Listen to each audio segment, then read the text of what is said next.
So good morning everyone. Before we proceed to our topic, let's start our morning with a morning prayer. Can I ask Kurt to lead the prayer? Amen. So hello everyone. Are you all doing great? Are you all doing good? That's great. I'm glad that you are doing good. Can I ask Miss Secretary if there's any absent for today's class?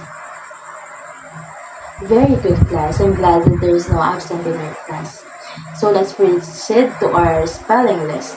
So a spelling list is, I'm gonna show a word and then you're gonna say it, spell it, and say it again. For example, flayed. F-L-A-Y-E-D. Flayed. Do you get it, guys? Very good. So let's proceed to number 2. Assaulted. A-S-S-A-U-L-T-E-D. Assaulted. And then number 3, corrupt. C-O-R-R-U-P-T. Corrupt. Then let's proceed to number 4, caught. C-A-U-G-H-T. Caught.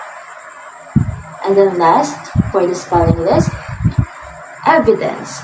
E-V-I-D-E-N-C-E. Evidence. So very good class. Let's proceed. And then next, we're gonna have vocabulary list. In this part, we're gonna say the word, spell it, and read the meaning, and say the word again. For example, scathing. S-C-A-T-H-I-N-G. Severely critical or harsh. Scathing. Do you get it, guys? Next, we have callousness. C-A-L-L-O-U-S-N-E-S-S. Insensitivity or lack of empathy towards others. Callousness. Then next we have complacency. C-O-M-P-L-A-C-E-N-C-Y. A feeling of self-satisfaction or contentment. Complacency. And then next we have scavenge. S-C-A-V-E-N-G-E. To search for and collect discarded items. Scavenge. And then last one we have autopsy. A-U-T-O-P-S-Y.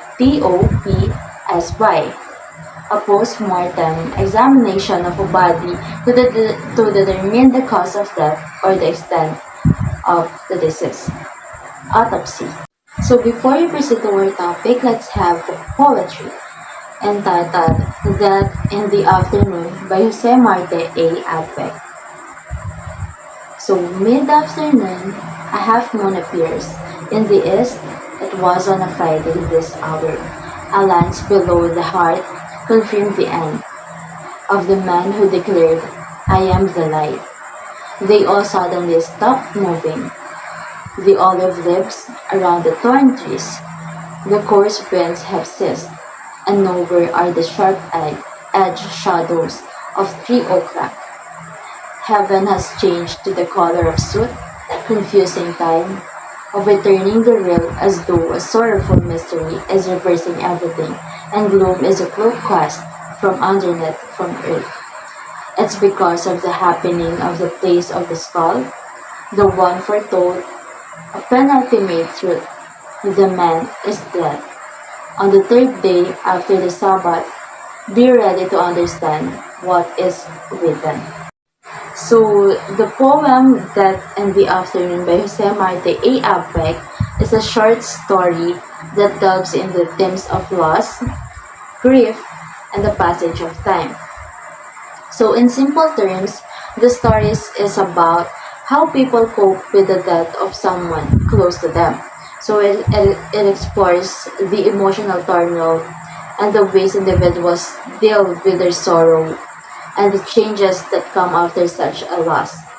So the afternoon setting can symbolize the middle of life or a point of transition, suggesting that death can come at any time and after the course of one's existence unexpectedly. So before we proceed, let's have a recap or a review that we tackled last time. So our lesson last time is about 5 Snapshot by Lina Flor. So the story comes like a small short biography of 5 people whose pictures are framed one after the other. The short biographies start with the farthest picture to the left, ending with the farthest picture to the right. So if you really understood the topic last time, let's gonna have some questions that you can answer. So number 1, who is the author of the story 5 Snapchat? Yes, Russell?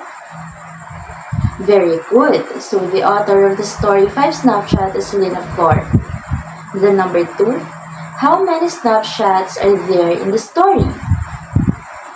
Yes, Janelle. Very good. There are 5 snapshots in the story. And then number 3, what is the setting of the story? Yes, Erica.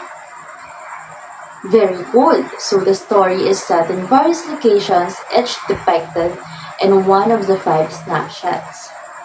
And then last one, we have, can you describe the protagonist of the story? We have Kurt. Very good, Kurt. So the protagonist is a young girl who experiences various challenges and growth throughout the story. So in this part, we're gonna have a motivation, or we're gonna play a game which called Appreciating Filipino Poetry. So in this motivation, I will start the lesson by displaying a Filipino poem on the screen. So I will invite some students to share their initial thoughts and reactions. So we have example number 1, Sa Ugoy ng Duyan by Levi Celerio. And then number 2, Ang Aklat Likha ni Bathala by Francisco Balagtas. And then example number 3, we have Isang Dipang Langit by Amado V. Hernandez. So thank you so much for the students that participated. Let's give them a round of applause. So now let's proceed to our main topic or main lesson for the day, which is The Smaller and Smaller Circles is a novel by Filipino novelist, which is F.H. Batacan. So we have setting. So what is the setting again, class? So setting is the context in which the story takes place. So the setting of this novel is in Payatas, a 50-hectare dump in the northeast Manila is home to thousands of people who live off of what they can scavenge. And then we have characters. A character is any person, animal, or figure represented in the literary work.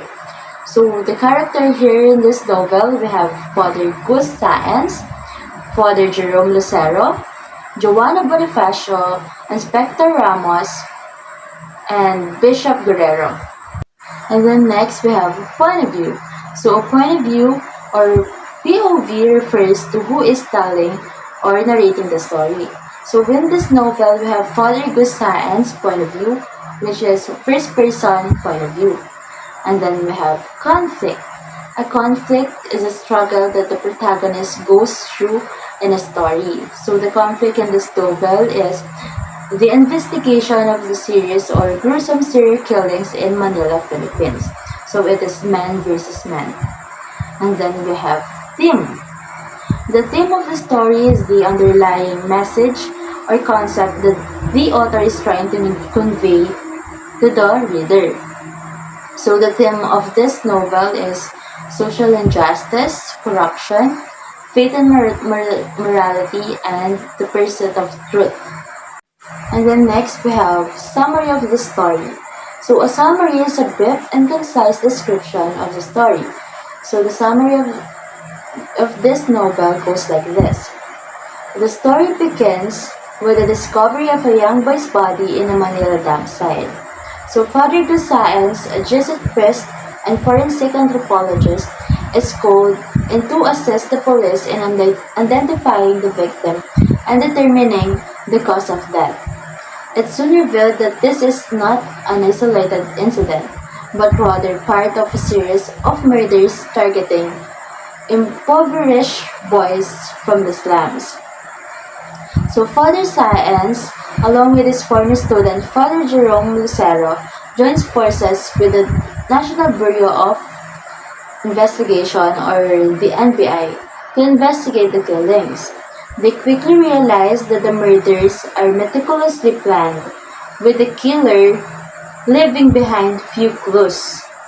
So, as the investigation progresses, Father Science and Father Lucero encounter resistance from within the police force, where corruption is rampant.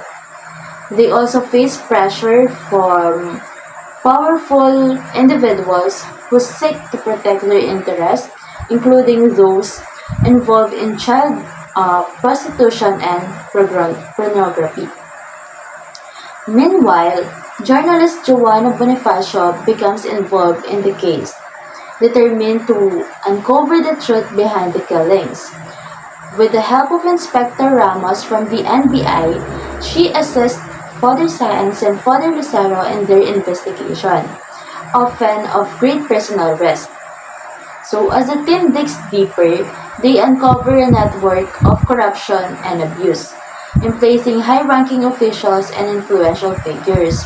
So they also come to understand the psychological motivations during the killer's actions. So ultimately, through perseverance, iniquity, and collaboration, Father Science and his allies are able to identify the perpetrator and bring him to justice. In doing so, they shine a light on the social injustices and systematic issues that allow the murders to occur in the first place. So the novel is a gripping and thought-provoking novel that explores themes of crime, corruption, faith, and the pursuit of justice in contemporary Philippine society. So that is the story all about. So next we have, let's proceed to enrichment activity. So let's have another activity. So in this activity, you will perform at least one Philippine literature. So you will be divided into 3 groups. The group 1 will perform Philippine literature during a Spanish period. The group 2 will perform Philippine literature during American period. And then the group 3 will perform Philippine literature during Japanese period. So each group will pick their assigned tasks. So the criteria are the following. So content 30 points. So delivery 10 points. Teamwork 10 points. And then total of 50 points. So let's give a big round of applause for group 1. Let us give 5 claps for group 2. Then let us give 1 million clap for group 3. So thank you so much for your participation, and you may now settle down.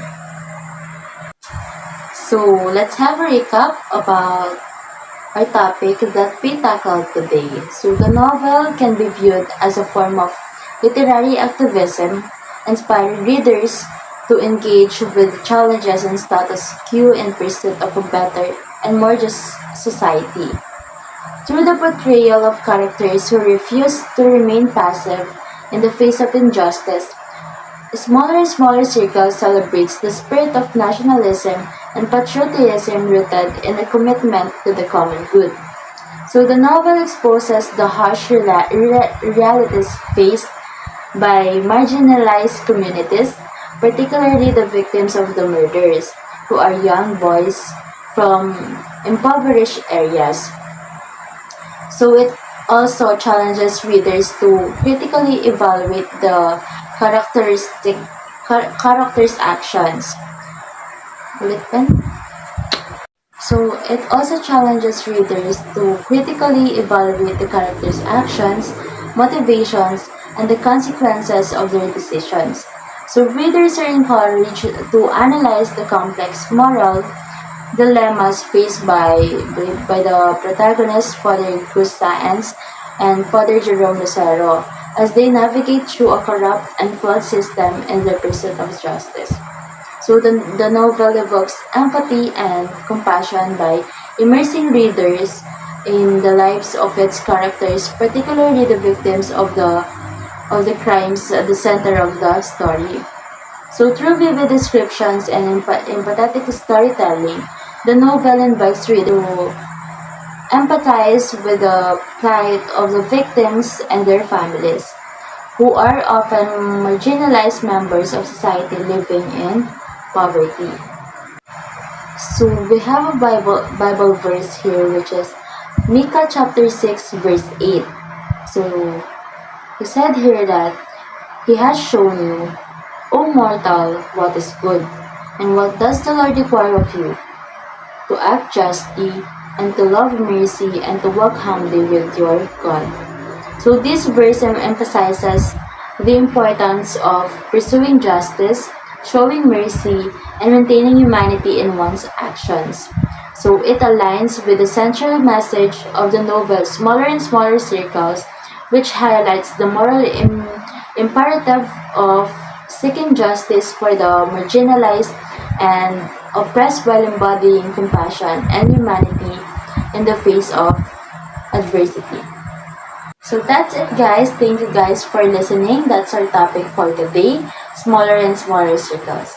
So for your assignment, you're gonna have one whole sheet of paper, write an essay that explains how does the novel explore the impact of victims on society, particularly on the victims and their families. So thank you so much for listening, guys.